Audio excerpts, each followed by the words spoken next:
Ahí estoy yo, ¿eh? ¿Cómo andan? ¿Me El audio, escuchan? ¿no? ¿Qué tal? ¿Bien? Se me escucha porque si no yo tengo el headset, pero me molesta un poquito usarlo. Yo te Perfecto. escucho un poquito lejos, Guada, no te voy a mentir.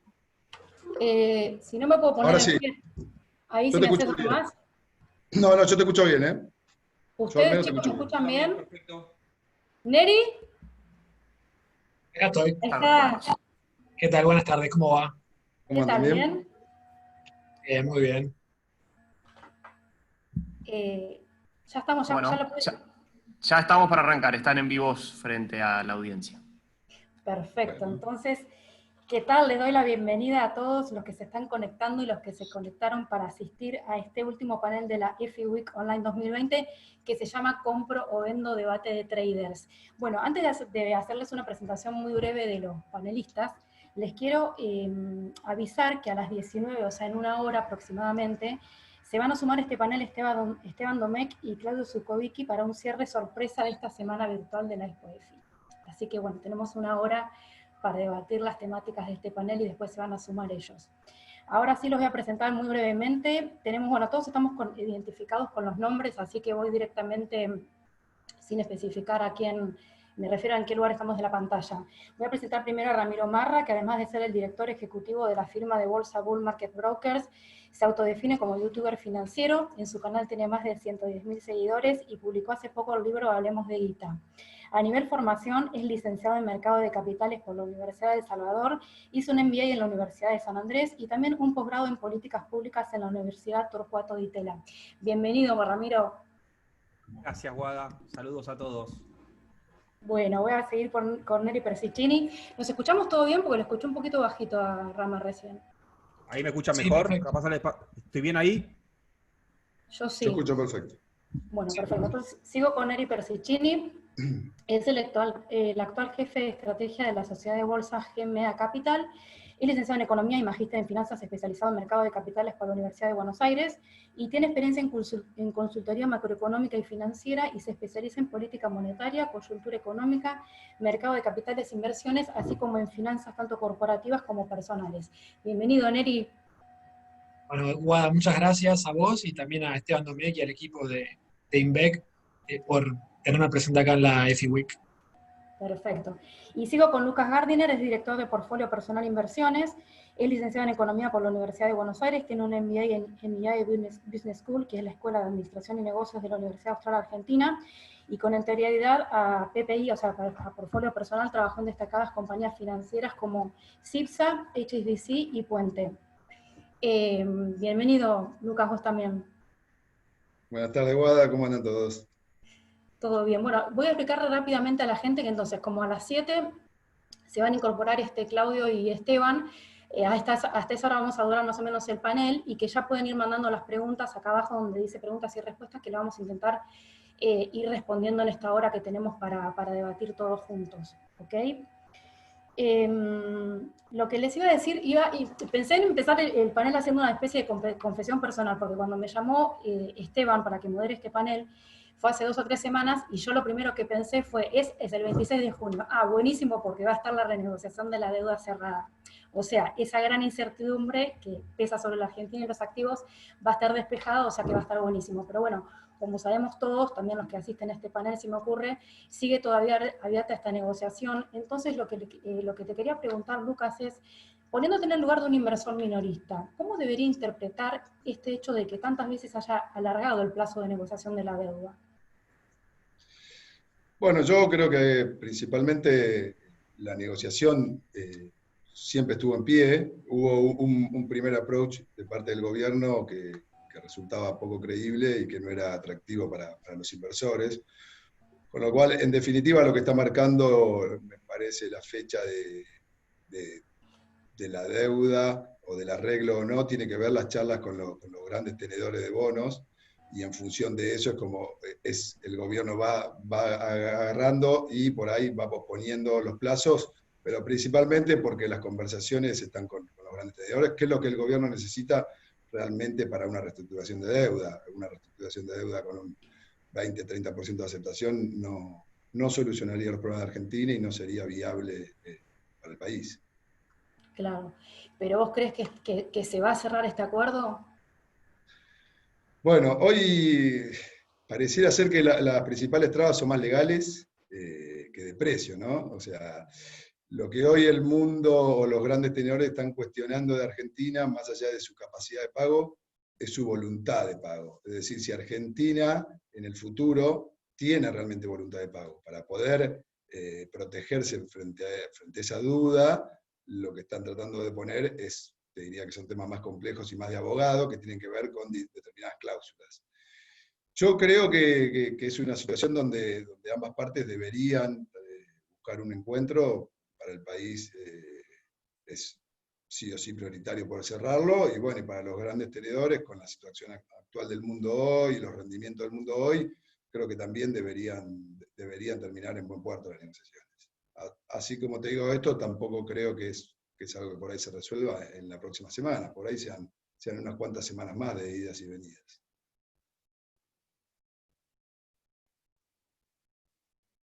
Creo que se le apagó a Guada, ¿no? Me parece que Guada se fue.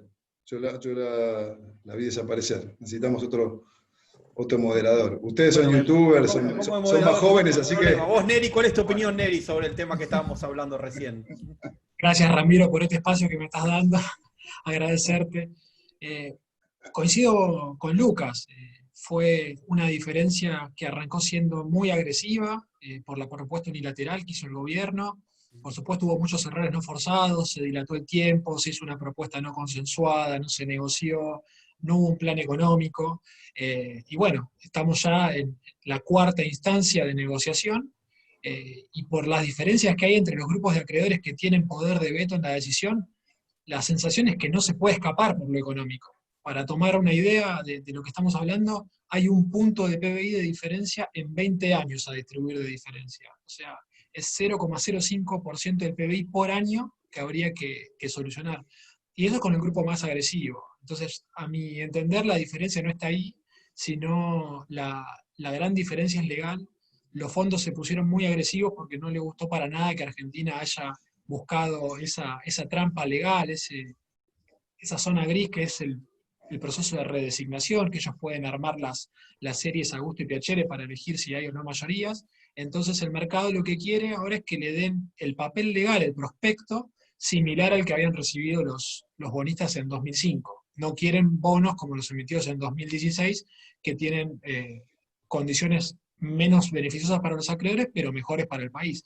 Así que creo que se viene un dilema interesante porque Guzmán, los estudios académicos que presentó y los papers, él se mostró muy en contra de este tipo de prospecto pro buitre.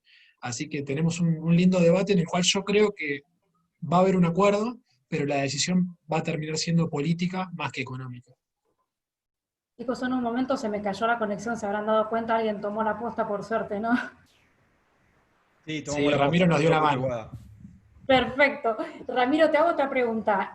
También te quería preguntar cómo debería interpretar un inversor minorista todo lo que se va publicando a diario sobre la deuda. Digo lo que se publica, o sea, sobre la renegociación, ¿no? Porque muchas veces no son exactamente noticias lo que se publica. ¿Ustedes qué le aconsejan a los inversores minoristas sobre todo lo que se publica a diario en este proceso de negociación? Bueno, distinguiría más entre un inversor con experiencia, no entre minorista y no minorista, un inversor con experiencia y con poca experiencia. Porque capaz hay un minorista que tiene mucha experiencia y capaz tiene la capacidad de poder ir interpretando la volatilidad que se va generando a partir de todos los rumores que hay, porque la realidad es que hay más rumores que información cierta. La información cierta es cuando se publica la contraoferta que presentan los acreedores y las ofertas del gobierno. El tema es que el gobierno no hace presentaciones formales, sino va diciendo, bueno, estamos mejorando, pero no hay nuevas reaperturas, sino extensiones, pero no una nueva formalización de una nueva oferta. Todo eso genera incertidumbre, genera miedo, por eso a los que no tienen experiencia a veces pueden estar corriendo atrás todo el tiempo la zanahoria de lo que puede ser el rumor del día, que a veces puede salir de los medios de comunicación, otras sale de las mismas redes sociales hoy, que son un actor fuerte, y hay que tener todo con mucho cuidado, porque también atrás están jugando cartas diferentes actores en la negociación, donde los inversores minoritarios no participan de esa negociación, solamente escuchan. Los inversores minoritarios van a tener un peso que va a influir, pero una vez que la oferta sea oficial. Hoy tenemos una oferta oficial, pero caída porque no, sabemos que todavía tienen que hacer una oferta mejor. Que lo que hizo el gobierno en un principio fue tomar una estrategia de negociación de marcar un ancla, lo que se llama en temas de negociación, marcar un ancla para ver qué había del otro lado. A diferencia de lo que pasó en el arreglo de deuda del 2005, donde ya fueron con una oferta hablada con los acreedores institucionales, donde se sumó el resto de la gente. Ahora no, ahora dijeron, bueno, tiramos la oferta para escuchar directamente en una mesa con una oferta sobre la mesa. O sea, lo hicieron más público. Por más que las ofertas de los acreedores se van conociendo cada 2 o 3 semanas. Y bueno, ahora estamos en este contexto de extensión de cuarentena de deuda también. Claro, sí. Y Neri, te hago una pregunta. ¿Qué tan consistente puede ser un arreglo de la deuda sin un plan económico detrás? Creo que no tiene mucho sustento porque el precio de los bonos hoy refleja lo que el mercado espera hacia adelante. Y si hablamos de deuda, estamos hablando de capacidad de repago. Hay un punto que yo siempre me detengo y lo explico. Los análisis de sustentabilidad, como se comentan, el Excel, no es más que un Excel, tiene 4 variables. 2 son las que están ahora en juego, que es la carga de la deuda o la quita que se puede hacer del capital y la tasa de interés que va a pagar Argentina hacia adelante. Pero hay 2 factores que están quedando fuera de la discusión. Esto es el crecimiento económico que proyecta Argentina y el superávit primario o el ahorro que tenga el sector público de acá hacia adelante. Hasta ahora no se mostraron las cartas sobre estas últimas 2 variables. Es más, creo que mostrando un proyecto, un plan económico, una agenda de reformas, un plan consistente macroeconómico, podría ayudar a bajar la famosa tasa de salida o exit yield, que es la tasa a la cual se descuentan los flujos de los nuevos bonos. Entonces, mostrar un poco las cartas creo que ayudaría hasta ponerle mejor precio a los bonos sin necesariamente ser agresivo hoy, sino que la mejora va a estar hacia adelante porque la tasa es más baja, el riesgo país sería más bajo. Claro. Y justamente vos dijiste recién que los bonos reflejaban el precio, y justamente era una de las preguntas que me había preparado para hacerles. Te la hago a vos, Lucas. Viste que siempre se dicen, hay un par de frases que siempre se dicen en el mercado. Una es que en el precio está contenido todo, o sea, como que el mercado se anticipa, es una de las frases que siempre se relaciona con el mercado, y el hecho que en el precio está contenida toda la información. ¿Qué es lo que reflejan los precios de los activos argentinos ahora con respecto a la deuda? Bueno, los precios de los activos argentinos reflejan o muestran una duda de parte de los inversores muy grande respecto al país de mediano plazo, ¿no? O sea, si pensamos en estos precios con una deuda arreglada, los rendimientos argentinos comparados con el mundo son realmente disparatados. Yo creo que principalmente el gran problema acá me parece que es justamente que no solo juega lo que es las variables macroeconómicas que uno puede llegar a ver, sino que juegan un montón de otros aspectos políticos y un montón de aspectos, si se quiere, de track record del país. Un poco lo que decía Neri, me parece que en un país como Argentina es mucho más difícil, incluso aunque uno pueda mostrar un determinado plan, aunque el gobierno pueda demostrar un determinado plan para tener superávit y crecimiento, es mucho más difícil que te crean. ¿Por qué? Porque tu historial no es bueno, no te favorece. Entonces, creo que Argentina hoy, incluso aunque arregle la deuda, incluso aunque trace buenas perspectivas a futuro respecto al crecimiento y al superávit, me parece que en la medida que tengo un historial cada vez peor, cada vez los inversores van a pedir ver para creer. Es decir, cada vez le va a costar más poder influir sobre expectativas positivas frente a los inversores. Lo que van a pedir son realidades, ¿sí? Hace 5 años, si se quiere, las expectativas habían cambiado mucho, de manera positiva. Hubo una gran apuesta de que Argentina finalmente podía salir de estar en un círculo donde nos mordíamos la cola constantemente, y no pasó. Entonces, yo creo que cada caída nueva del país cada vez es más perjudicial, porque mal predispone no solo a los grandes inversores, mal predispone también al inversor minorista. Hay una sensación de que nunca se sabe qué va a poder pasar acá, hay una sensación de nada de previsibilidad, de mucha incertidumbre. Entonces, cada vez frente a un escenario así, un inversor cada vez va a pedir retornos mayores. Eso pasa acá y en cualquier parte del mundo.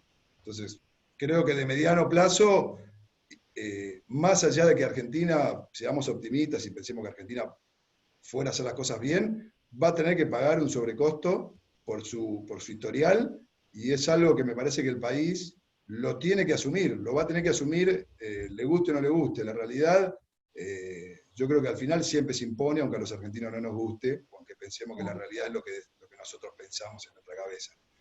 La realidad te lleva puesto. Después el tiempo, si es en 2 años, en 5, me parece que no hace a la cuestión para lo que es la historia de un país. Entonces creo que los años que se vienen para Argentina van a ser difíciles, y va a tener que asumir este sobrecosto, si se quiere hacer bien las cosas, demostrar en la realidad que está haciendo bien las cosas, y así todo va a ser un proceso que va a llevar tiempo, suponiendo, de nuevo, en una escena optimista, que Argentina fuera a hacer todo lo que todos los expertos están de acuerdo y recomiendan que debería ser.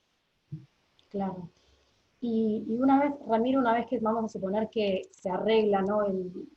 Esta renegociación en algún momento se cierra y se arregla de manera positiva para el país, va a estar esta segunda incertidumbre que es la del coronavirus y el gran parate que significó un golpe para una economía que venía muy golpeada, porque ya venía en recesión y que no crece cerca de 10 años.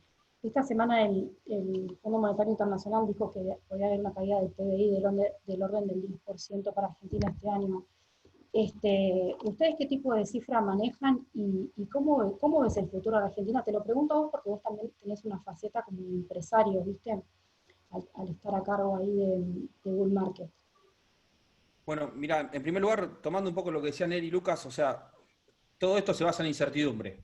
La incertidumbre aumentó mucho a partir del coronavirus.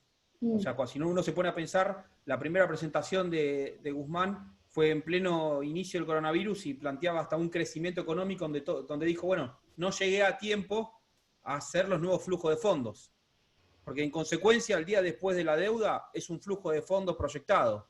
La Argentina no puede proyectar ningún tipo de flujo de fondos porque, como bien plantea Lucas, o sea, estamos en un contexto de incertidumbre tal, macroeconómica mundial, y en términos de Argentina peor, porque ya veníamos mal, que no va a ser fácil de remontar de la noche a la mañana, sino que estamos hablando de años, que lo que hace es que toda esta negociación no sea una negociación que resuelva los problemas de la Argentina.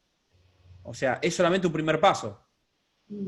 Lo mismo le pasa a cualquier argentino hoy. O sea, no es que se levanta la cuarentena y todo esto dispara como puede pasar en otra parte del mundo, que hay un rebote. Se habla de lo que planteaba el Fondo Monetario, de cuánto va a caer cada economía. Hoy el presidente, creo que en su presentación destacó, la Argentina no va a crecer, no tuvo tantos muertos y va a caer tanto como otras economías, pero lo que no aclaró es la segunda columna de lo que plantea el Fondo Monetario y lo que también planteó el Banco Mundial, que es la recuperación.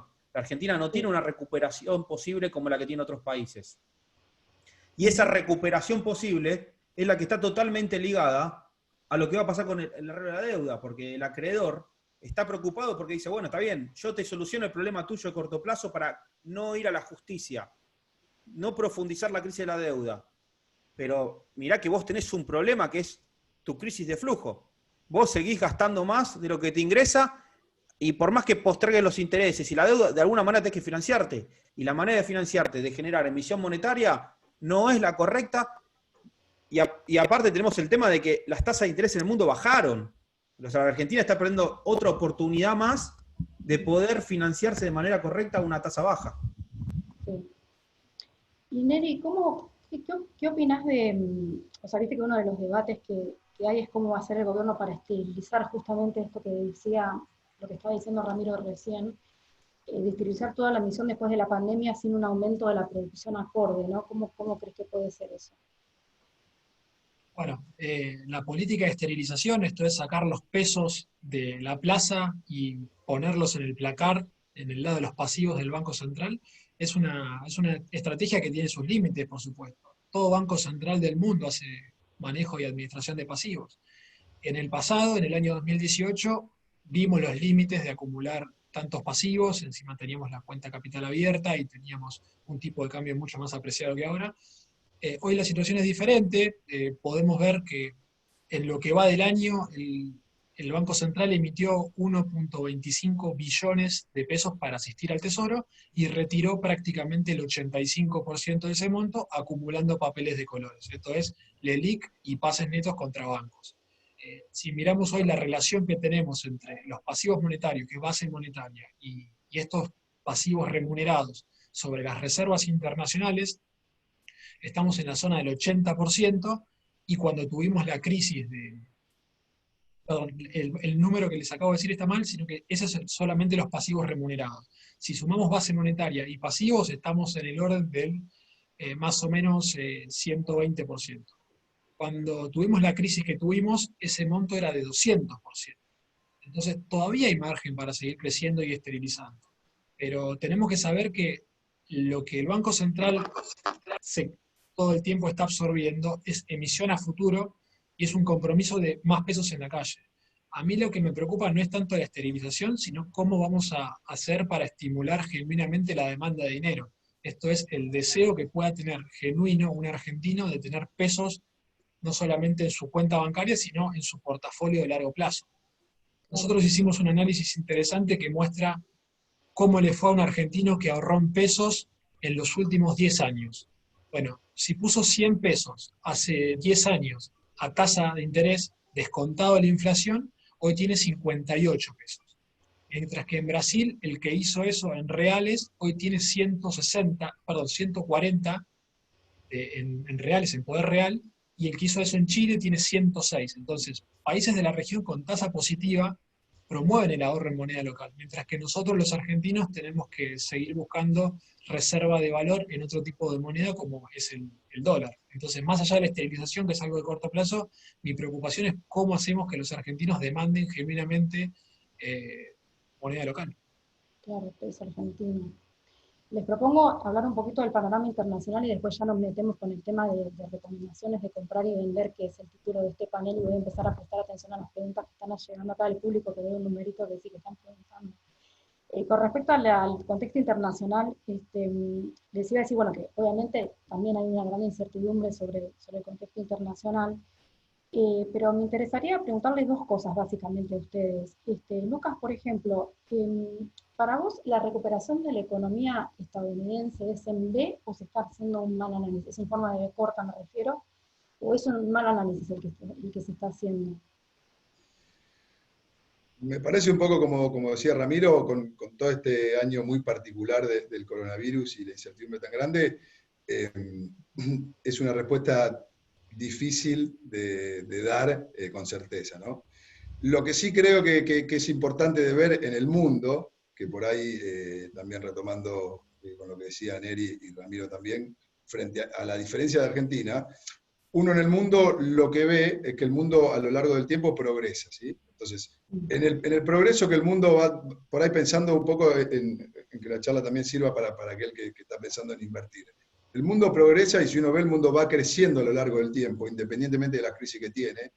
La volatilidad en los últimos años ha aumentado en el mundo, también las herramientas que tiene el mundo para ir saliendo de las crisis se han vuelto más complejas y en algún punto han ido también siendo cada vez mejores.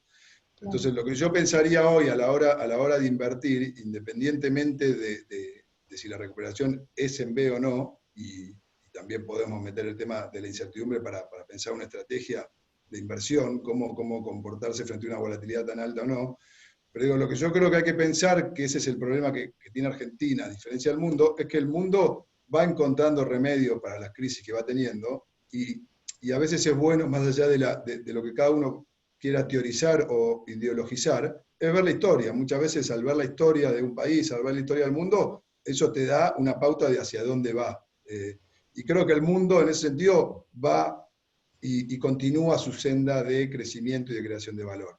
Es decir, creo que alguien que invierta hoy en los mercados externos, hablando en términos generales, probablemente en los próximos años se encuentre con ganancias interesantes.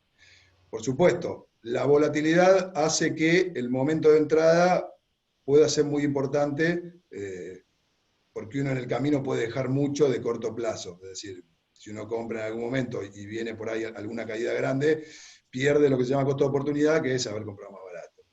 ¿Qué hacer, creo yo, al menos frente a ese escenario, hablando de inversores quizás, y no de alguien que está tradeando todos los días?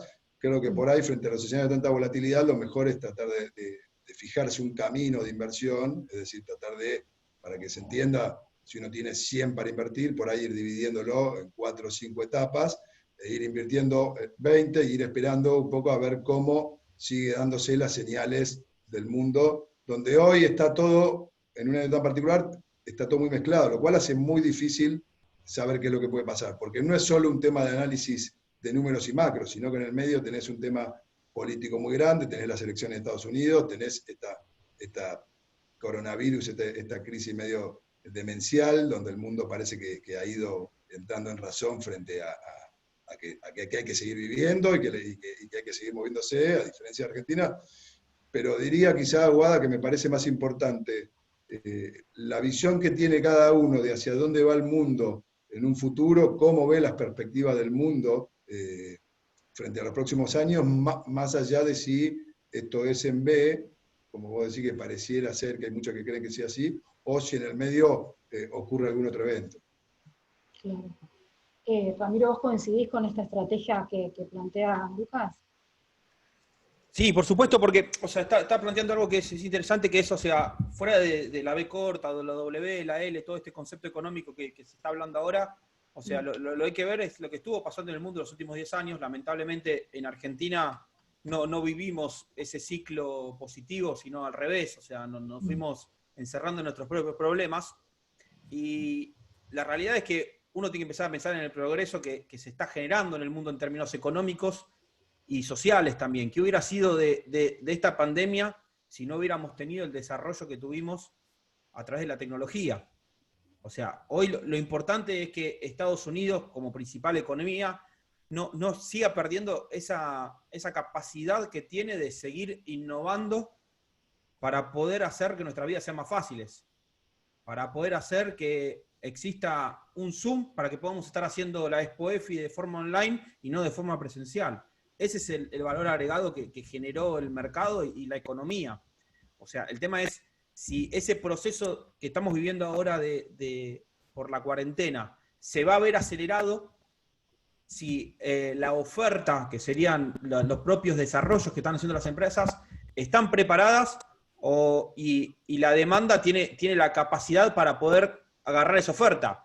Por eso, creo que la recuperación que vimos en las últimas semanas después de la cuarentena fue principalmente de empresas tecnológicas que demostraron que a pesar de que se cierre la economía de la forma que se cerró, pueden seguir manteniéndose activas. Y lo que nos queda es el miedo de que sigan apareciendo este tipo de cisnes negros que no sabemos de dónde pueden aparecer, porque hoy fue una pandemia, mañana puede ser una guerra o puede ser algún presidente del mundo que enloquece y toma una decisión totalmente errónea. Claro. Y sobre sectores, Neri, por ejemplo, en Estados Unidos, ¿qué están recomendando ahora? Sí, coincido con Lucas y con Ramiro. La verdad, la pandemia puede ser un golpe provisorio y transitorio sobre las economías más desarrolladas del mundo, que por supuesto tiene perdedores, pero también tiene ganadores. Esa es la magia o lo lindo de ese tipo de economías que tienen sectores con capacidad de desarrollo e innovación muy grandes, que por estas latitudes no existen. En ese sentido, uno de los grandes ganadores de este año fue el sector tecnológico. De hecho, es el que le dio vida al S&P, que solamente está 9% abajo en lo que va del año, pero si uno mira el Nasdaq, está 10% arriba. Mira las famosas FANG, que son estas tecnologías que son Facebook, Apple, Amazon, Google, también tienen retornos año contra año de 50-60%. Ahora, en lo que genera la pandemia y el shock de oferta que generó, que afecta la capacidad de especialización e intercambio, y obliga a que tengamos este tipo de reconversión mismo de eventos, a mí lo que me gusta son las empresas que están ligadas a este tipo de cuestiones.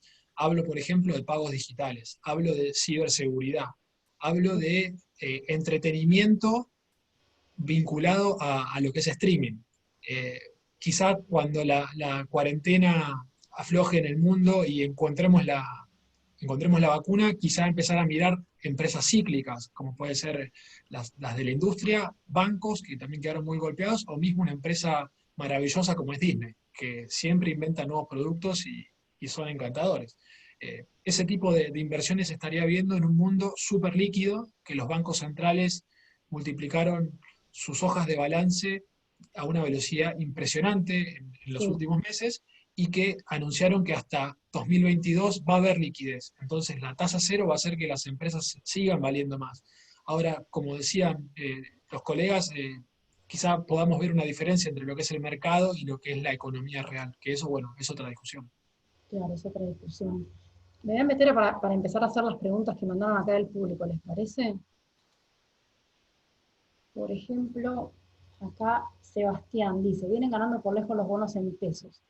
Si hay arreglo en la deuda, ¿qué tiene más upside? ¿Bonos o acciones? ¿Quién quiere responder? A ver, Lucas. Podemos responder todos, podemos pimponearlo un poco. Sí, Yo creo que en la pregunta puntual, para tampoco extenderme, creo que en caso de arreglar la deuda, probablemente el rally de las acciones sea mayor que el de los bonos. Las últimas semanas, como bien él dice, los bonos en pesos han ganado, el dólar se ha mantenido estable. Como siempre en Argentina, la gran pregunta es qué tan sostenible es esto, qué tan real es. Y bueno, no quiero repetir sobre lo que veníamos hablando, pero el gran problema acá es que un día te vas a dormir y que al otro día cuando te levantes no tengas un tipo de cambio que subió 10% en un día. Y que para eso, para mí, hablando al público, lo que es muy importante acá, Guada, yo creo que más allá de las recomendaciones de inversión que podemos dar, o como recién decía Neri, o pesos o dólares, también tiene que ver mucho con el perfil de cada inversor y la aversión al riesgo de cada inversor y conocerse cada inversor. ¿Qué quiero decir con esto? No sé si la recomendación, si uno se puede sentar y decir una recomendación general de comprate bonos en pesos o comprar acciones de determinado sector. Bueno, hay que ver qué aversión al riesgo tiene cada uno, qué volatilidad está dispuesto cada uno a asumir, con lo cual todos tenemos claro que no es lo mismo un bono en pesos que un bono en dólares, para que se entienda bien que no es lo mismo un bono de Argentina que un bono de Chile, ¿sí? Entonces, claro. por supuesto, ¿dónde vas a tener mayores retornos en caso que la cosa sea buena y vaya bien? Bueno, bono argentino. Ahora tenés que ser muy consciente del riesgo al que te estás metiendo, porque me parece que muchas veces los inversores, el gran problema es ese. Por ahí, a la hora de analizar, digamos, simplemente miran hoy y ven el upside que pueden llegar a tener en una inversión.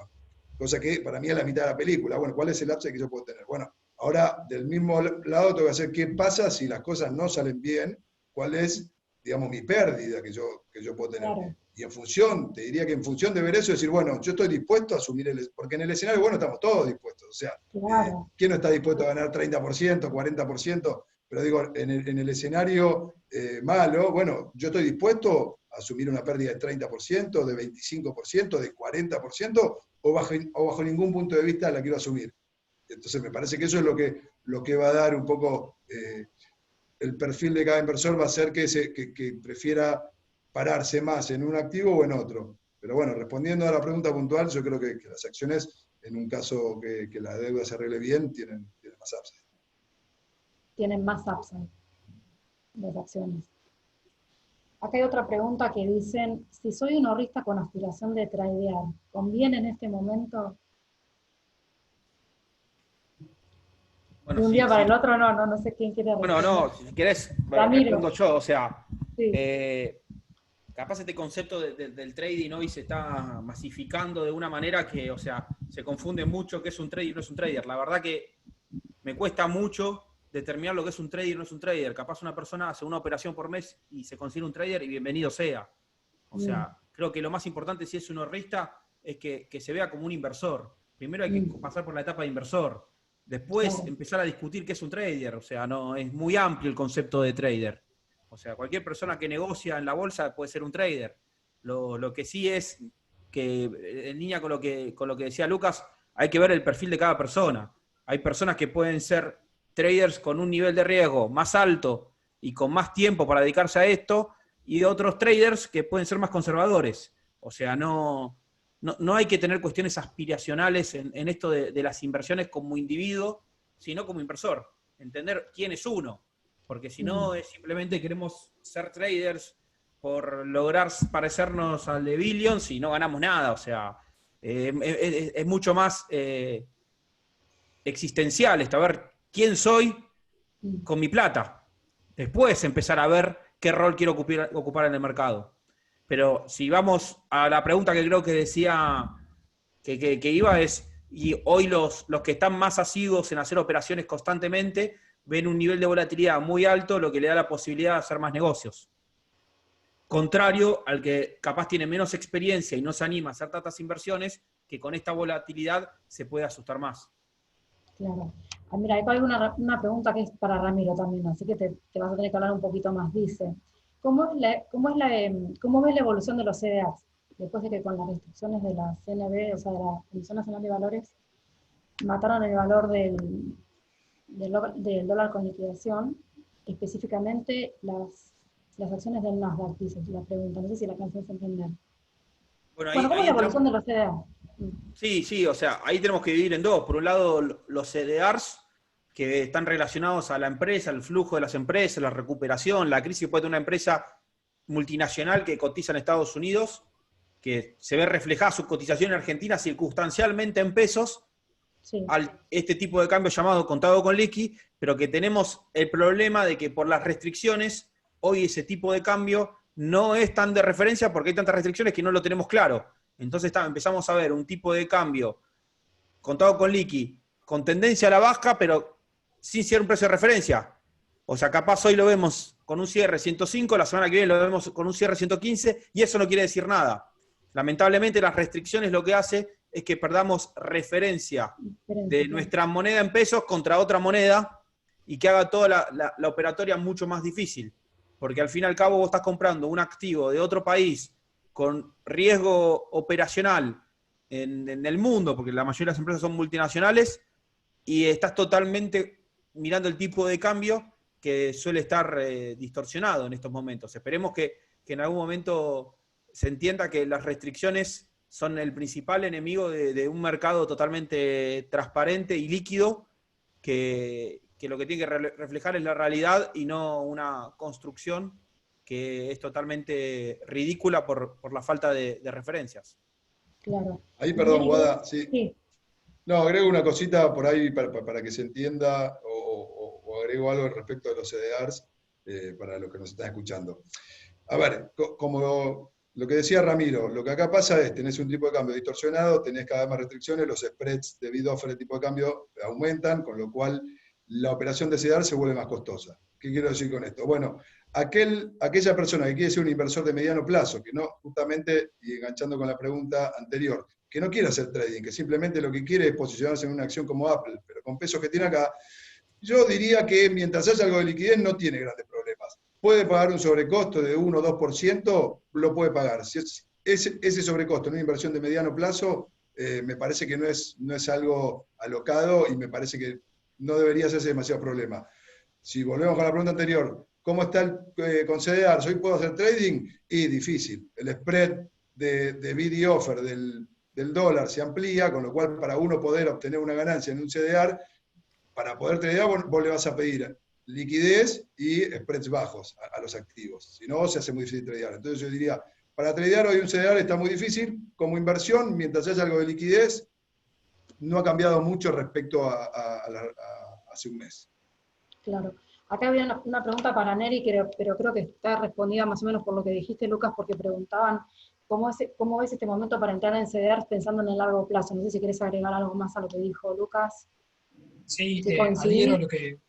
Sí, estoy de acuerdo, y obviamente comentarlo, algo que para nosotros es obvio, pero que el precio en pesos del CDR es el tipo de cambio implícito y el valor de la acción en Estados Unidos más un ratio de conversión. Son esas tres variables que hay que comprender.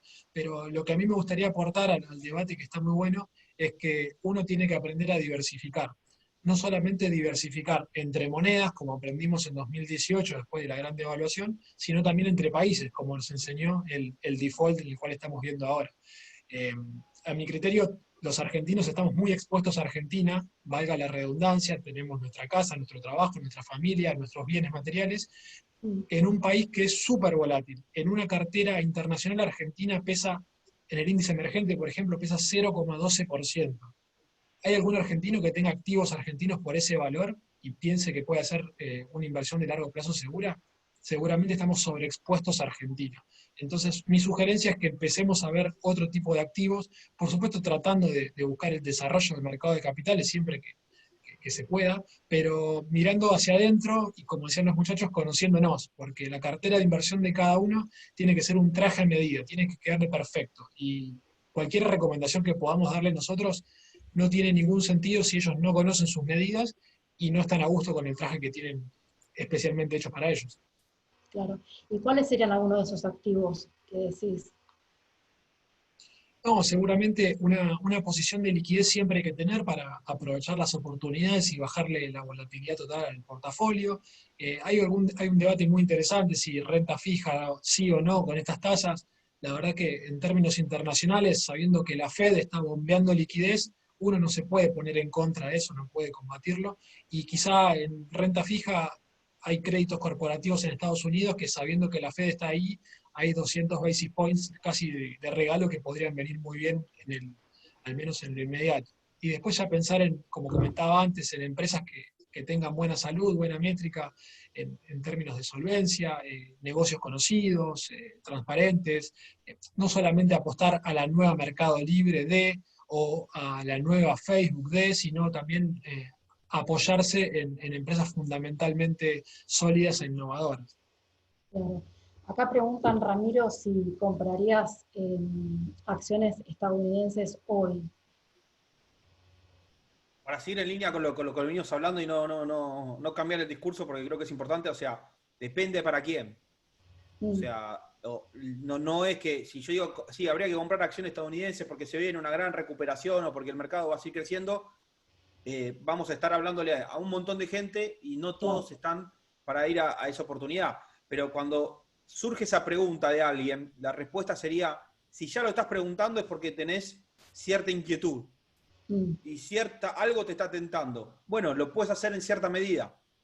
Claro. O sea, capaz, creo que se llama compro-vendo lo que tenemos que hablar hoy, pero esto es mucho más profundo de compro-vendo. Es en qué porcentaje comprar y en qué porcentaje en cada activo, como decía Neri. O sea, Claro. si todos empiezan a diversificar su cartera, hay lugar para tener un montón de instrumentos. O sea, no tenemos que hacer rojo-negro. Compro-vendo no es rojo-negro. Porque si no estamos todo el tiempo haciendo bonos o acciones. Acciones de Estados Unidos o de Argentina. Y una buena cartera es diversificar el riesgo lo máximo posible y hasta teniendo en cuenta variables como la que planteaba Neri recién. Es decir, si estamos en Argentina, ya tenemos un problema con nuestros ingresos de salarios, nuestros ingresos, o sea, en términos de pesos. ¿Podemos aprovechar, posicionarnos en otro tipo de activo de otros países? Sí, gracias a lo que la tecnología nos brinda, hoy es mucho más fácil para cualquier inversor acceder a inversiones en todas las partes del mundo. Y eso hay que aprovecharlo. Entonces, al que pregunta, ¿compro Estados Unidos? Sí, compra en la medida que te sientas cómodo. Y trata de no ir con los tapones de punta porque el mercado te puede sacar la roja fácilmente. Claro. Sí, también Guada, perdón, agregando a lo de los chicos, también tienen que tener presente los inversores que producto justamente de un crecimiento y una especialización del mercado de capitales en el mundo, hoy hay muchos índices incluso para aquellos que recién están entrando en el mundo financiero, claro, o de inversiones. ¿Qué quiero decir con esto? Bueno, por ahí, para un primer approach, bueno, no es malo pensar en comprar el índice que replica el Nasdaq, el índice que replica el S&P y no una empresa puntual. Claro. O incluso para mucha gente que está hace mucho tiempo, bueno, me gusta Asia, vamos a poner un ejemplo pavo, pero digo, y yo no sé qué tanto sabemos de Asia, es decir, de las empresas que cotizan en Asia. Bueno, muchas veces hay que saber que por ahí yendo a índices se da lo que decía Neri, ya automáticamente uno está diversificando su inversión per se. Entonces me parece que eso también es algo importante a tener en cuenta a la hora de pensar en entrar en determinados activos. Claro. Acá hay una pregunta que dicen, están preguntando sobre criptomonedas, por ejemplo, no sé si tienen opinión formada algunos. ¿Qué perspectiva tienen? Dice, pero criptomonedas así en general la pregunta. No, yo no me considero un experto para nada en ese tema. Así que... Para nada. Yo puedo comentar algo vinculado a todo lo que venimos hablando, es que desaconsejo a la gente invertir en instrumentos que no entiendan. que lo entienda. Básicamente es eso. Está Y- bueno porque estamos haciendo un poquito de educación financiera, de paso. Y yo complemento algo, o sea, hoy justo me preguntaban en otra charla lo mismo y lo dije de otro lado, o sea, estoy regulado por la Comisión Nacional de Valores y no sé si corresponde en términos legales estar opinando sobre algo que no está regulado, o si corresponde, tampoco sería profesional de mi parte, porque recomendar o no criptomonedas también está atado a un riesgo no regulado que, o sea, hay que tener también esa consideración. O sea, no sea cosa que, digamos, no, la criptomoneda puede subir y hay un riesgo de contraparte que no lo podemos asumir desde un rol de esta charla que estamos dando. Claro. Y ya que estamos por la temática que tomó la charla, que me interesa bastante, les planteo esta pregunta. Mirando un poco a mediano largo plazo, ¿cómo ven a un mercado como el argentino que tiene empresas principalmente de servicios y bancarias y que no tiene tecnológicas? O sea, justamente vos, Ramiro, te acordás que hiciste hincapié en el mercado de Estados Unidos y la importancia que tiene el desarrollo de tecnología. Me refiero al futuro del mercado, ¿no? Sí, creo que el mercado, o sea, tiene esa capacidad de poder ir adaptándose. O sea, obviamente el mercado argentino con el tema de los bancos tiene una gran ponderación ahí, Claro. pero, o sea, si uno se pone a ver, o sea, cuando se habla de empresas de primera línea de Argentina en cuanto a innovación, tenemos estos llamados unicornios. Y para llegar a ser un unicornio, necesitas del mercado de capitales. Lamentablemente no lo vemos como acciones cotizando, pero sí lo vemos como CDRs. Podemos ver CDRs desde Claro. Pegar, de Globant, de Mercado Libre, Sí. que son esas empresas que nos enorgullecen como argentinos y, o sea, aunque no entren por el mercado argentino, siguen estando ahí en los paneles y es cuestión de encontrarlas y entender, digamos, que como el mercado termina siendo un reflejo de la economía real, esas empresas tecnológicas que se van a ir desarrollando por naturalidad en Argentina Naturaleza, claro. van a estar en el panel. Hay que encontrarlas, pero están ahí. Un punto para agregar y darle más contenido a lo que decía Ramiro, para mí es una gran oportunidad perdida la que tuvimos con Mercado Libre, Globant, Despegar, que fueron acciones y empresas que decidieron salir a cotizar en Wall Street en vez de hacerlo en la bolsa local. Hoy Mercado Libre es la empresa más valiosa de Argentina, vale casi 50.000 millones de dólares, 25 veces lo que vale YPF, para ponerlo en contexto. Y ese unicornio no está acá, tenemos que acceder a través de un CDR, cuando en realidad en un país medianamente ordenado podríamos ir al panel líder y operar Mercado Libre como se opera Galicia o se opera Pampa Energía. Entonces, mi mensaje hacia adelante es que tenemos que construir mercado para que los unicornios, las empresas, los emprendimientos, las startups quieran cotizar en Buenos Aires. Claro, sí, es una reflexión muy interesante. Acá hay otra pregunta que dicen, ¿el sector energético argentino es una posibilidad de inversión? ¿Tiene una proyección a la suba de este tipo de acciones? Lucas, a ver que hace un tiempito que no hablas. Bueno, lo que pasa que yo creo que el mercado argentino en general de acciones está súper relacionado a lo que sea el país macroeconómicamente y políticamente. Claro. Es decir, ¿qué puede pasar con el sector energético? Bueno, no sabemos qué puede pasar porque son empresas donde el Estado se puede meter. No digo que es algo que vaya a pasar, pero lo hemos visto. Entonces digo, ¿el sector en sí puede ser un sector rentable? Bueno, a priori podríamos pensar que puede ser un sector rentable. ¿Qué pasa en Argentina? Bueno, en Argentina juegan muchas cosas que quizás en el mundo ya ni juegan y ya no se discuten. Entonces, en Argentina empiezan a haber otros componentes que hacen que la pregunta sea mucho más difícil de responder, ¿sí? Es decir, el sector energético va a invertir y después lo van a obligar a tener tarifas congeladas a lo largo de los años, donde al final resulta que termina perdiendo plata, y bueno, si ese es el escenario, no sé si es un gran momento para invertir. Ahora, yo no quiero decir que eso pase. Lo que digo que hoy Argentina en general me parece que está demasiado ligado a todo eso. Entonces, yo creo que hoy, para tomar una decisión de inversión en Argentina hay que tener muy en cuenta la política, si se quiere. ¿Qué quiero decir con esto? No sé si alcanza con mirar los números y poder proyectar un negocio determinado, porque más allá del negocio que uno pueda proyectar, y podemos hasta se dé cuenta que la proyección es muy buena, después puede haber algunos componentes externos que pueden cambiar totalmente la inversión.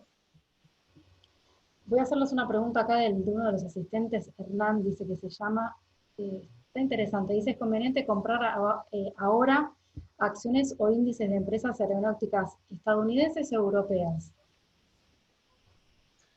No sé si alguno lo puede responder.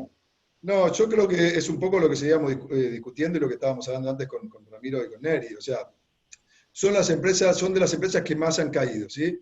Vamos a poner el caso de la TAM, si se quiere, que ahora entra en el Chapter 11, bueno, que estamos viendo si sale o no sale.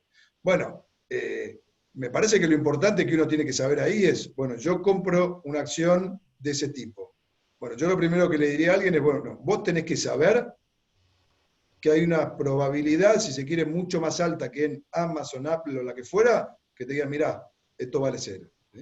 Entonces, frente a ese escenario, pregúntate, ¿yo estoy para poner plata y que valga cero, sí o no? Bueno, ponele que sí. Ok, ¿cuánto estoy dispuesto a poner? ¿Qué parte de mi patrimonio estoy dispuesto a poner?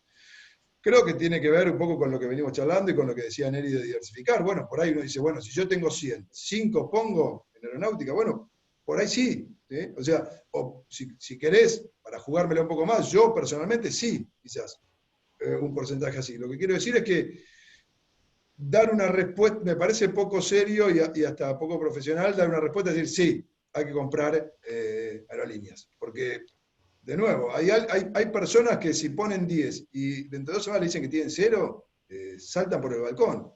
Entonces, digamos, una persona así, ¿cuánto tiene que poner? 0. No tiene que poner ni un peso, porque tiene que saber que en el escenario malo le va a generar una situación de tal estrés que no tiene ningún sentido. ¿Sí? Me parece que va muy en línea de lo que veníamos hablando, de entender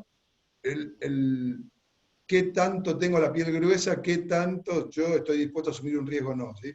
Lo importante a la hora de invertir es verlo, digamos, el alcance que puede tener lo bueno y lo malo, pero lo malo hay que tenerlo y preguntarse, ¿estoy dispuesto al escenario malo, sí o no? Y en función de eso. Yo personalmente sí pondría algo, pero previa a toda esta aclaración. Un comentario para agregar la idea de Lucas. Ojo con las empresas zombie, porque con tanta liquidez y con las empresas zombie, que son estas empresas como puede ser las aerolíneas, que van al capítulo 11, presentan la quiebra, el Estado las rescata y siguen funcionando, con pérdidas operativas, con pérdidas financieras, sin la capacidad de innovar, sin esa versatilidad que tenían antes. Entonces, cuidado, porque las empresas que pueden ser salvadas de la quiebra, cuando vuelvan y cuando la economía global aparezca y arranque de vuelta, no van a tener el mismo vigor que tenían antes. Este es uno de los grandes riesgos que está dejando la pandemia y la mega liquidez que está viendo en el mercado. No todas las empresas salvadas lo van a hacer y van a quedar en buena forma después. Yo complementando lo que están diciendo, o sea, el tema que se está dando ahora es que está el concepto de lo que valió la empresa y lo que vale ahora. Lo que pasa es que pasaron cosas, y en ese pasaron cosas, lo que hay que plantear es qué va a pasar. Y, o sea, hoy tomar una decisión en base a la industria aeronáutica y es complicado, porque no sabemos si va a haber un hábito de consumo en cuanto a el turismo. No sabemos en cuánto tiempo la gente está dispuesta a visitar Italia, por decirlo de alguna manera. O sea, eso es salir del análisis técnico y cruzarlo con el análisis fundamental. Porque si simplemente hacemos un análisis técnico de cuánto valió, nos estamos quedando cortos y no aceptando la realidad de que en el mundo pasaron cosas y que capaz salen más beneficiadas las empresas porque se reconvierte la industria. Pero bueno, complementando, yendo por la idea que dice Lucas, al que tiene la duda, que vaya con un 5%, que no se quede con la sensación de es todo o nada. Claro. Hay una posibilidad. Anda con un porcentaje. Si querés asumir ese riesgo, lo puedes hacer, pero no lo tenés que hacer con toda tu cartera, lo puedes hacer con una parte. Claro, la famosa diversificación. Yo lo que le quiero preguntar a los tres, le voy a hacer la misma pregunta a los tres, es a título personal, ¿en qué están invirtiendo en este momento? No sé quién quiere empezar. Neri, a título personal, o sea, ¿dónde estás poniendo tu dinero hoy en día? La verdad, la mayor parte es liquidez, hoy por hoy, y tengo una parte chiquita vinculada a acciones argentinas, esperando el rebote. Porque como comentaba Lucas, veo que las acciones tienen más recorrido que los bonos, básicamente porque desde los mínimos de marzo hasta ahora los bonos subieron 60% en dólares y las acciones subieron menos de 50% en dólares. Entonces, esta es una de las pocas y buenas oportunidades que presenta el mercado para aprovechar el beta o esa reacción que tienen más que proporcional del mercado de las acciones argentinas. Pero es solamente una jugada de riesgo, no es para todos, por supuesto. De riesgo, claro. ¿Y de qué sectores las acciones? Bancos, principalmente bancos. Ahí es donde encuentro la mayor potencia. Incluso si alguien se anima, también puede operar con calls, que son opciones de compra, que son mucho más reactivas, obviamente a riesgo de perderlo todo.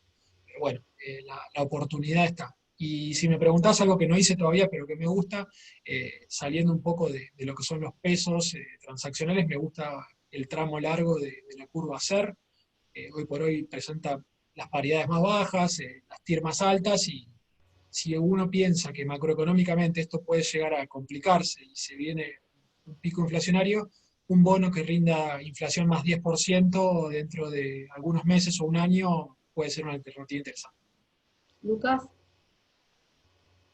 Bueno, coincido un poco con lo último que decía Neri. A mí me gusta mucho el trading, no te voy a mentir, así que me cuesta por ahí hablar de la inversión de mediano a largo plazo, si bien uno, o por ahí, a ver, las inversiones más de mediano a largo plazo yo trato de hacerlas más sobre índice, porque no tengo tiempo de estar tan enfocado en cada acción en particular y estudiarla, por un tema de mucho trabajo. Por ahí a veces justamente hay acciones o lo que fuera que me gusta tradear. Cuando estoy pensando en algo más a mediano plazo, trato más de ver índices. Hoy creo que ha sido muy golpeado, que tiene perspectivas complicadas a futuro, pero por ejemplo me parece algo interesante, puede llegar a ser el índice que replica el Bovespa, ¿no? Que replica Brasil. Creo que Brasil ha sido de lo más castigado, tiene una proyección muy mala, parecida a la nuestra para este año, pero creo que cuenta con otras herramientas, volviendo al principio de la charla que hablaba un poco Ramiro de las herramientas que uno tiene para salir o no de este año tan malo, creo que tiene herramientas bastante mejores a las de Argentina. Pero después te diría que hoy la inversión de mediano a largo plazo es difícil pensarla en un activo puntualmente. Claro, vos también te reservás liquidez entonces. Ponele. Ponele, bueno. Y Ramiro, ¿en qué estás invirtiendo vos? No, yo tengo un quilombo bárbaro. O sea que no es fácil decir en qué estoy invirtiendo porque, o sea, tengo una teoría de inversor, digamos, de un popurrí de inversiones diferentes y de acumulación. No es que voy haciendo estrategias de corto plazo, sino voy posicionándome según el momento y reacomodando la cartera. O sea, si vos me decís hoy por dónde va más mi estrategia, ya hablando del corto plazo, que muchas veces es lo que más le interesa a la gente, y hoy estoy viendo una oportunidad en cualquier activo que pueda estar ligado más al dólar por lo que estamos viendo que está pasando con el contado con liqui. O sea, uno ve un precio de contado con liqui que es sorprendente si lo compara con hace 2 meses. Las expectativas de evaluatorias que tenemos en Argentina creo que están por arriba de ese precio. O sea, hoy estoy tratando de acumular ahí y siguiendo administrando la cartera lo mejor posible mientras el mercado vaya acompañando. Perfecto. Estoy viendo que creo que se están por conectar Esteban y Claudio. Bueno, vamos a esperar un minuto. Vamos a hacer una pregunta más del público hasta que se terminen de conectar. A ver, no, porque algunas preguntas no, porque no es que sean las mismas preguntas, pero como que se reitera el hecho de preguntar cosas como demasiado generales. Vamos a buscar una pregunta, a ver. No sé si esta la podrán responder, a ver, algunos de ustedes.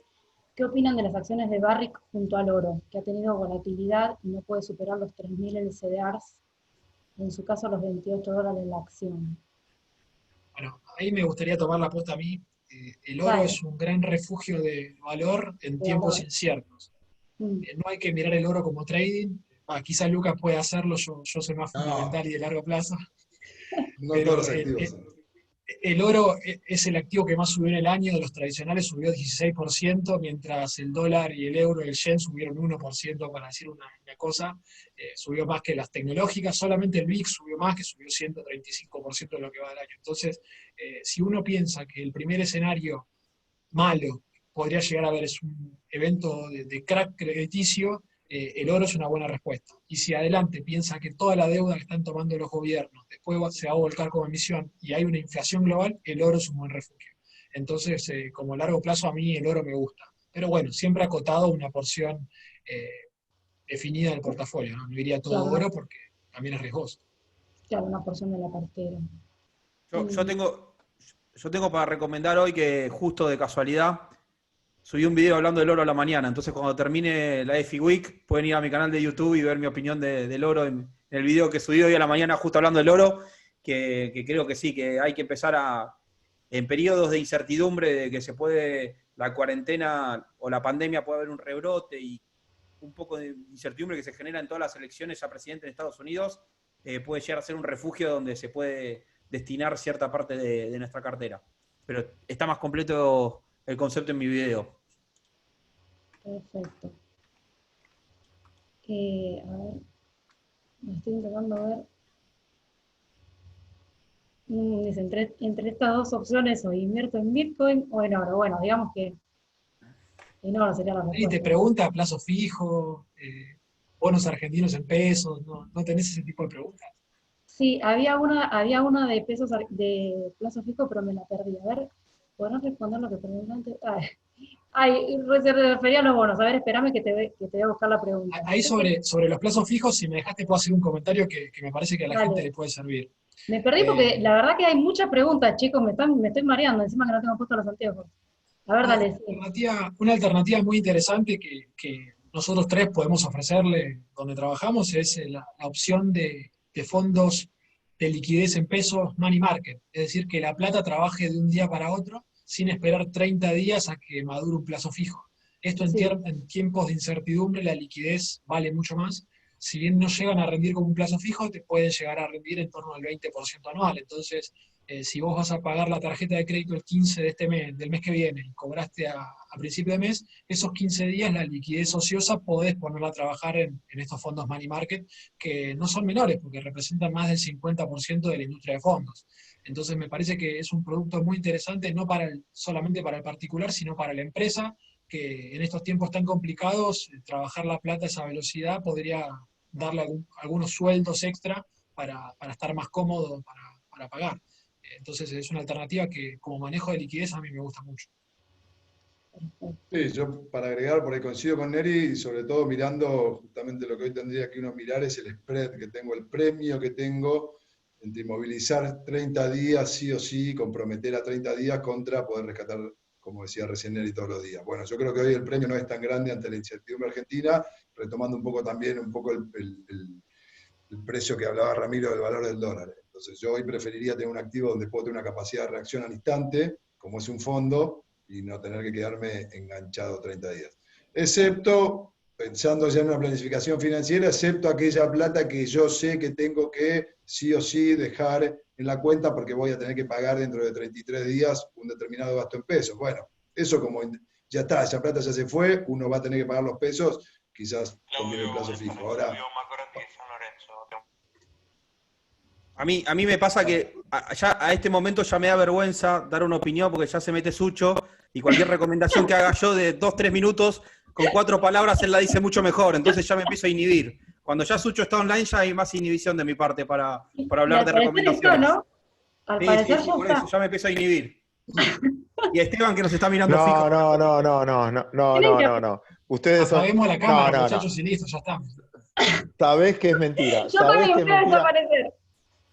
No, saben que es mentira, gran admiración, felicitaciones por lo que están haciendo, ustedes son la sangre nueva del mercado, ustedes vienen a hacer las cosas mejor de lo que la hicimos nosotros, que muy bueno no fuimos, así que un honor escucharlos y un honor la garra que le están poniendo, cada uno de ustedes. Solo me corro un poquito para que ustedes concluyan, pero no te inhibas, al contrario, futuro enorme tienen todos. Ramiro, ¿vos querés decir algo más de lo que estabas diciendo recién? No, o sea, hay que empezar a entender, digamos, que el mercado de capitales, o sea, ha crecido mucho también en instrumentos, o sea, me quedo con lo que dijo Neri en un momento, es para todo hay un instrumento. Y lo que fuimos hablando durante toda la charla, para todos, y hay de diferentes características, o sea, para diferentes perfiles, hay muchas cosas. O sea, podríamos estar horas y horas hablando de todo lo que hay atrás del mercado de capitales y que la gente no se pierda esa oportunidad, la oportunidad de ir conociendo los diferentes instrumentos. Instrumentos, tal cual. Bueno, los voy a presentar porque ya están en pantalla Esteban Domecq y Claudio Zukovicki. Los voy a presentar muy brevemente, Delen, así la Dale, gente, gracias, Guadalupe. como si no los conociera, pero bueno, yo les digo igual. Esteban Domecq es economista de la UBA, magíster en finanzas y en economía de UCEMA y docente de macroeconomía. Es presidente de INDEC, consultora económica, y es el director de EXPOEFI, Congreso Económico Argentino, por eso mismo se unió para hacer un cierre sorpresa. Y sobre vos, Claudio, ¿qué voy a decir? Nada, que sos el gerente de la Bolsa de Comercio de Buenos Aires, pero ya está, no necesitas más presentación. Bueno, gracias Guadalupe por la presentación. Gracias a todos los panelistas. Sucho, perdón por molestarte un viernes a las 19 horas, pero te necesitábamos. Así que bueno, gracias nuevamente a todos. En este momento hay casi 500 personas en Zoom y 300 en YouTube. La verdad que un lujo el panel. Ramiro, Neri, Lucas y Guadalupe, muchísimas gracias nuevamente. Quiero, antes de pasar al cierre, a este cierre que pensamos para despedir EFI Week en esta primera edición en formato online, hacer un par de agradecimientos en nombre, obviamente, de toda la organización. Fue una semana, la verdad, que súper intensa. En primer lugar, bueno, agradecer nuevamente a ustedes y a todo el resto de los disertantes que estuvieron acompañándonos en toda esta semana. Más de 50 charlas, más de 100 disertantes compartiendo información, contenido, conocimiento. La verdad que un lujo para nosotros en este contexto tan particular, para nosotros, para todos los argentinos. La verdad que hayamos podido realizar EXPOEFI y contar con la presencia de destacados disertantes, incluso muchos de afuera, la verdad que fue un placer. En segundo lugar, agradecer también a todas las empresas, medios que confían en EXPOEFI. Prácticamente lo levantamos en un mes. Claudio es testigo, Guadalupe también, porque hace 3 semanas le escribimos para levantar el panel. Y la verdad que en modo express es impresionante la respuesta que tuvimos de un montón de empresas que nos conocen desde hace años, que estamos tirando desde el año 2013. La economía no crece, pero EXPOEFI está ahí, aguantándola. Así que bueno, gracias nuevamente a todas ellas.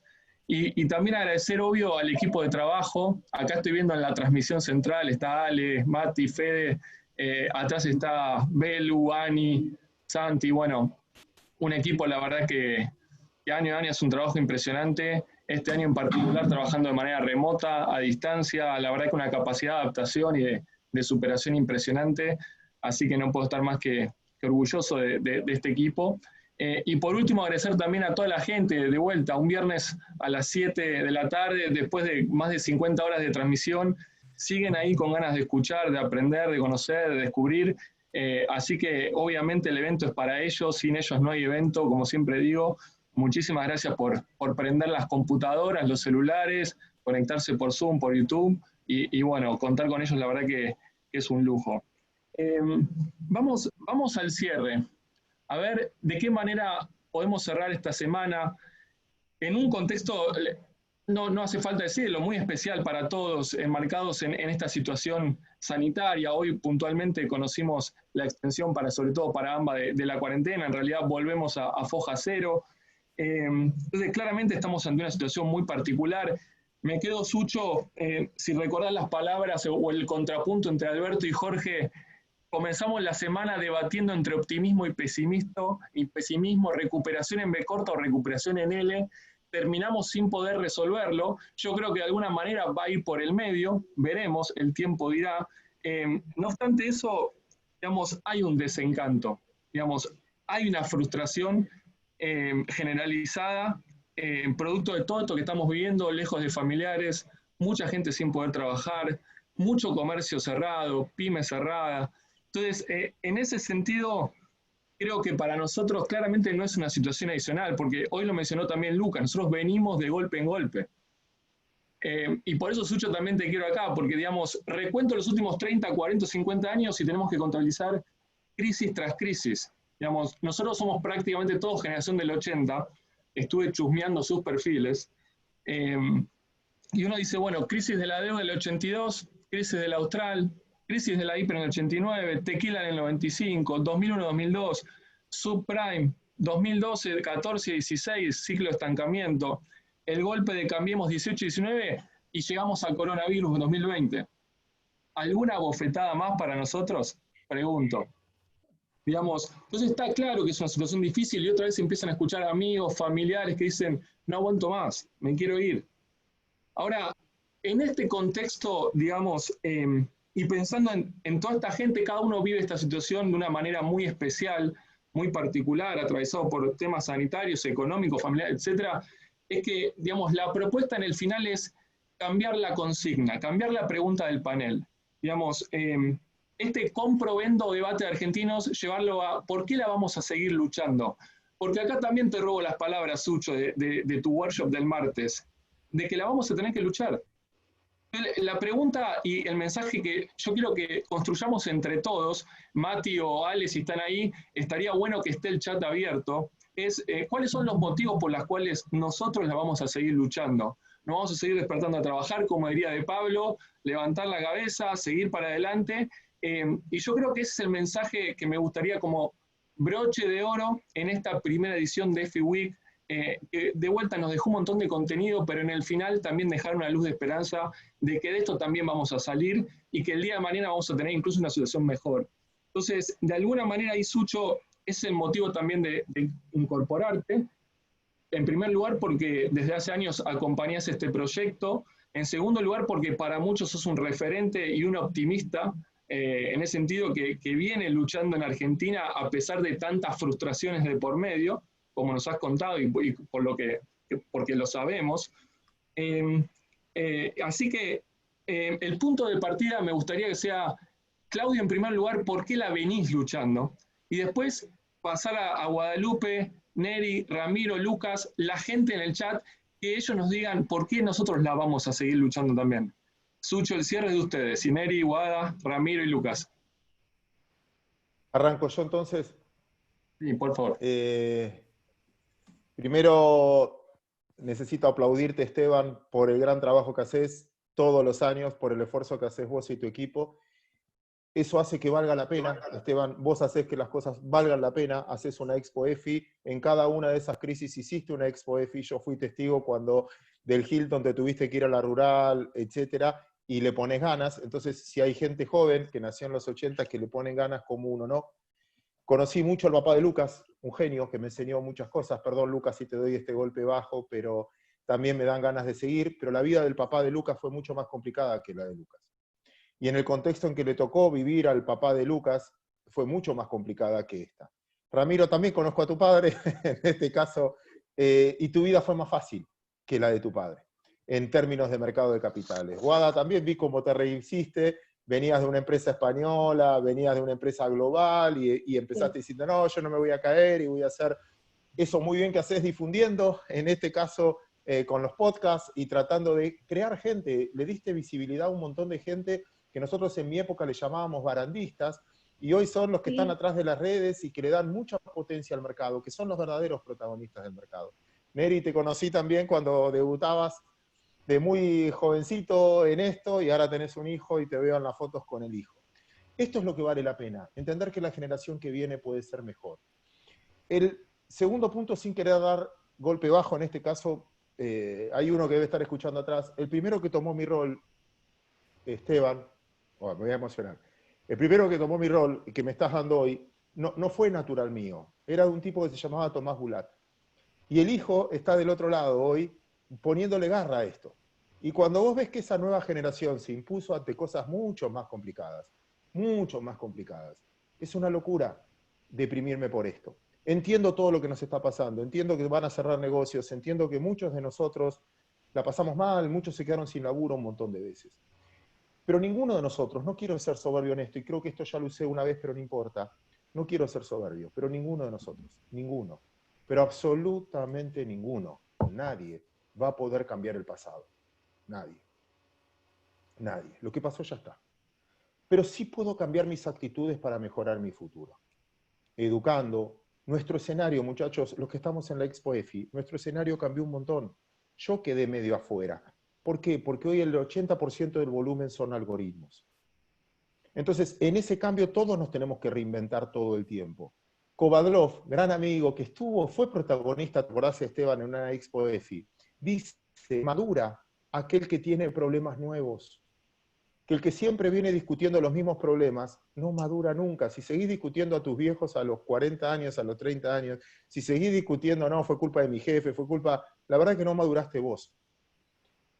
Son desafíos nuevos los que vienen. Van a haber cosas buenísimas también. No todo es el fin del mundo.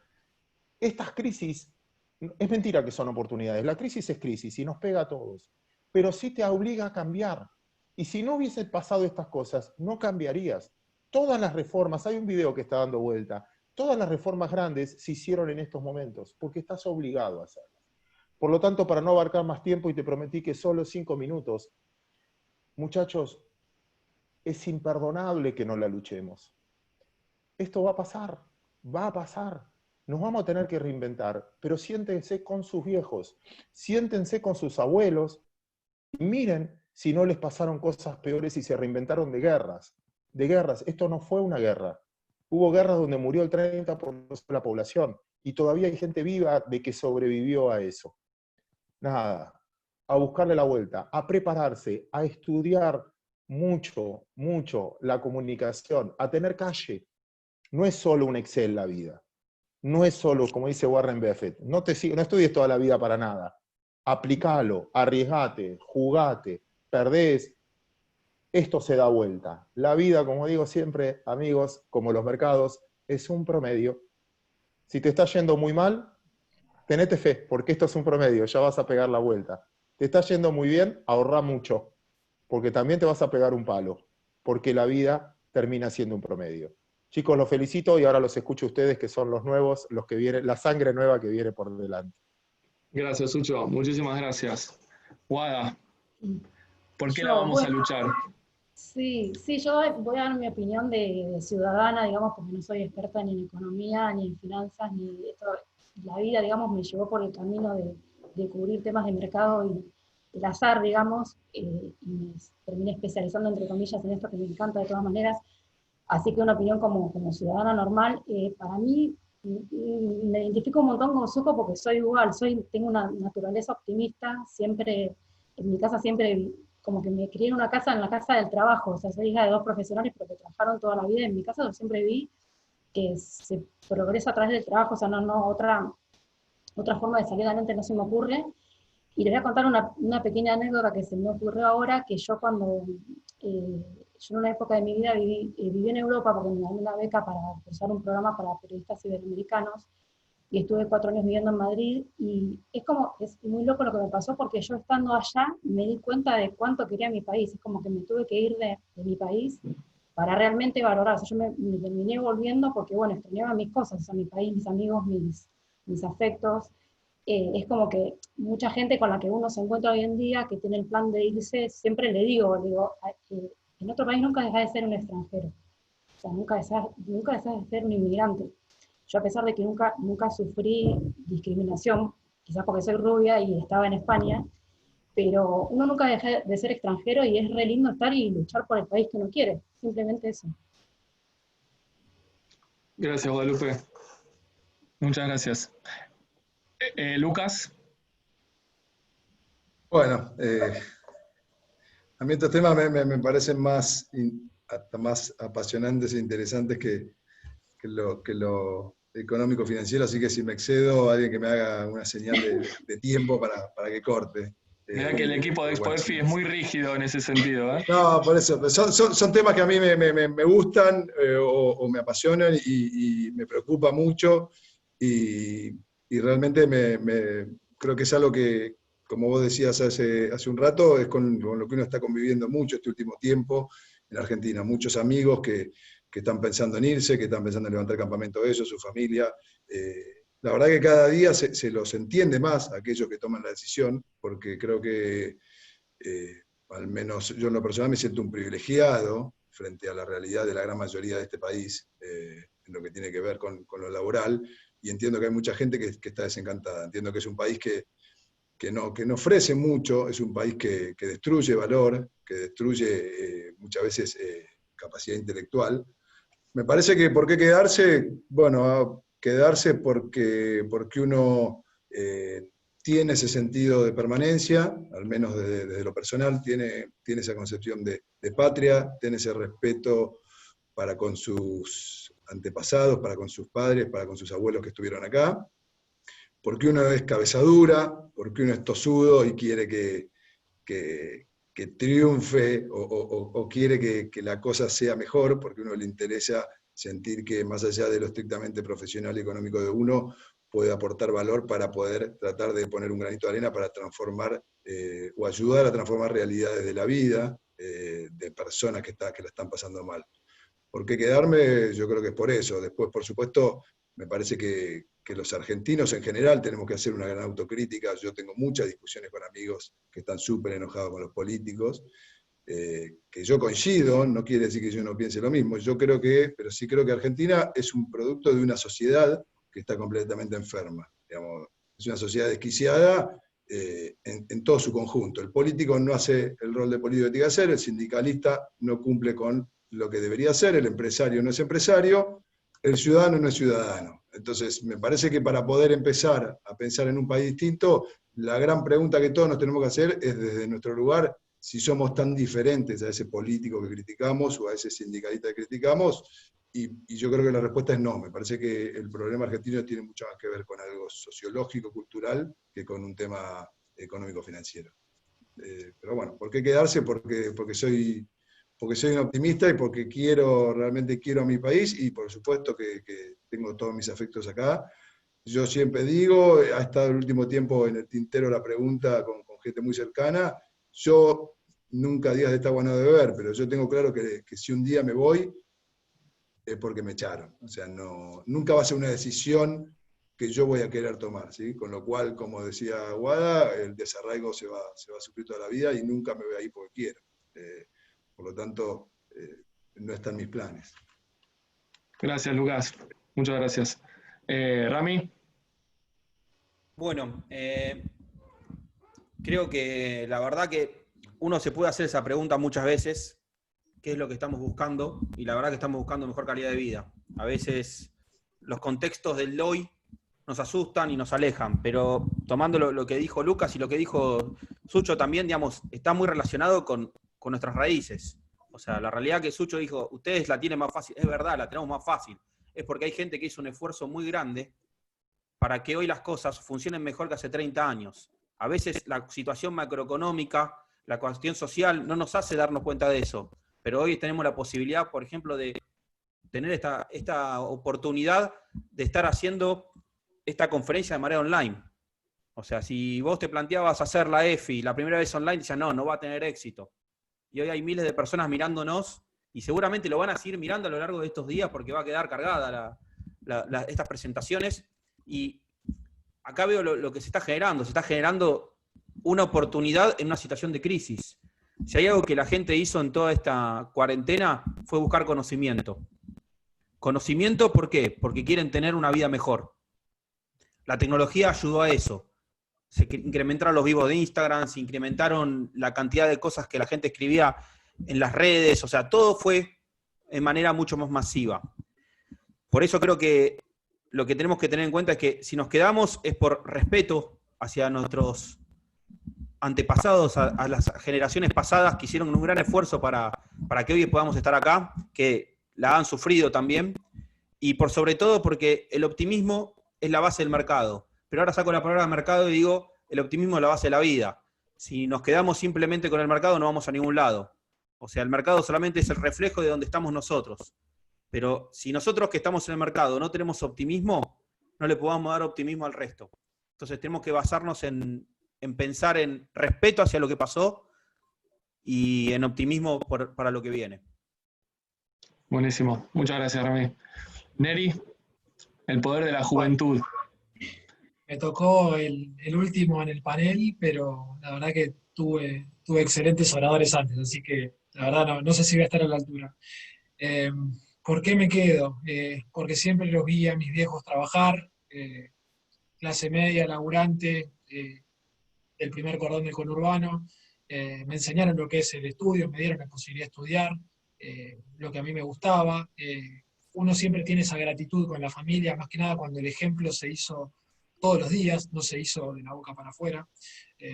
Tengo gratitud también con la educación pública, que me dio la posibilidad de formarme como un profesional, entonces tengo un poco esa voluntad y ese deseo de aportar mi granito de arena y devolver algo de todo lo que se me dio. Me quedo porque amo mi país, porque no creo en las soluciones sencillas. Mañana no me puedo levantar y cambiar el mundo, yo sé que tengo que hacer 1% de mejora todos los días para lograrlo. No creo en los Messis, no creo en las Maradonas de la economía, no creo en los superministros. Creo que depende de cada uno de nosotros, y todo lo que hicimos mal en tantos años de historia dependió de nosotros. Vimos que el mundo se dio cuenta de sus problemas y cambió. Nosotros hace 70 años que discutimos lo mismo, nos mordemos la cola como un perro.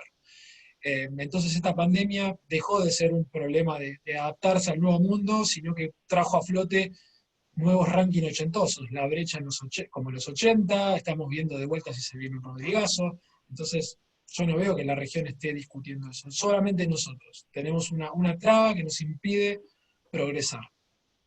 En definitiva, como dice Willy Cohen, somos nosotros, depende de nosotros. Y si no podemos cambiar el mundo, tenemos que hacer que el cambio esté adentro de nosotros. Bueno, buenísimo, Neri. Buenísimo, Ramiro, Guadalupe, Lucas, Claudio. La verdad que me quedo con un montón de palabras que dejaron en el aire. Optimismo, país, pasado, futuro, familia, amigos, esfuerzo. Vamos a tener que lucharla. Vamos a tener que seguir luchándola, como la venimos luchando, como la van a luchar también en otros países. Me quedo con esas palabras en el aire. Me voy a copiar el chat, que está en este momento, no paran de entrar mensajes en YouTube y ahí en... Estaba viendo lo mismo yo.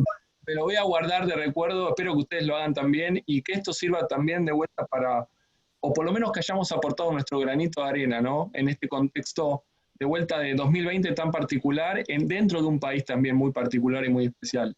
Muchas gracias nuevamente a todos ustedes, muchas gracias a todos los que todavía están ahí conectados, acompañándonos. Esperemos pronto nos encontremos en una Expo EFI que nos permita abrazarnos. En el mientras tanto seguiremos ahí haciendo nuestro aporte. Gracias de vuelta a todos. Muchas gracias.